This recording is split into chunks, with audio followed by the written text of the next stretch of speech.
אז דיברנו על פעולות שקורות בעבודה, אבל אני מבין שההגדרה קצת יותר רחבה. זה יכול לקרות גם בדרך אל או מהעבודה. נכון, אנחנו בעצם הוא מבוטח כנפגע עבודה בדרך לעבודה, במהלך עבודה ובדרך חזרה מהעבודה. יש נואנס שלא הרבה אנשים מכירים אותו, בעצם לפי החוק. ברגע שבן אדם יוצא מהמקום שבו הוא לן, זה לא חייב להיות המעון הקבוע והרשמי שלו. כלומר, אם אני ישן אצל חבר או חברה, ואז יוצא לעבודה, זה לא נחשב? זה נחשב. הפסיקה בעצם הגדירה את הסיטואציה שבן אדם יוצא מהמקום שבו הוא לן, ישן, העביר את הלילה למקום העבודה שלו, הוא יכול להיות מבוטח. בדרך מהעבודה הביתה, בעצם הוא חייב לנסוע ולהגיע למעון הרשמי שלו, שבו יש הגדרה מאוד רחבה מה זה המעון הרשמי. אבל הפסיקה גם מתייחסת לזה שאנחנו, בטווח, בהתנהלות החיים שלנו, אדם יכול למצוא את עצמו ישן אצל בן הזוג, אצל בת הזוג, במקומות מסוימים, ולצאת משם לעבודה. הוא צריך גם להיות מבוטח במקומות האלה. רגע, אני רוצה לחדד. אמרת ממקום העבודה בחזרה הביתה, אבל לי יש ילד קטן, אני יוצר כל פעם להוציא אותו מהגן, ורק אז נוסע הביתה. אני מבוטח במקרה הזה או לא? שאלה מעולה. אפשר להתייחס לזה גם בשני מובנים. תפילה, עצירה בדרך, הורדה של ילדים בדרך למקום העבודה.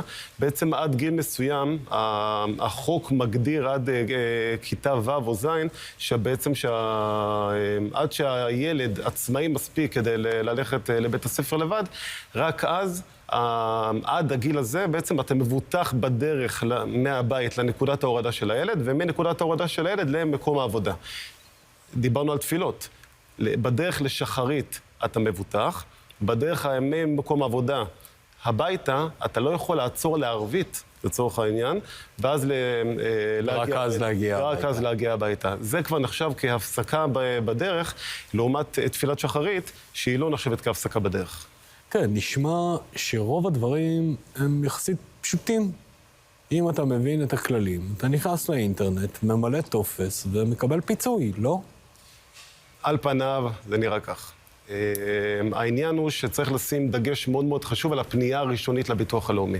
בעצם, כשאדם מגיש תביעה לפגיעה בעבודה, התביעה הראשונית, הפנייה הראשונית, שבה הוא מציין את הפרטים הבסיסיים לפגיעה שלו, היא הכי חשובה.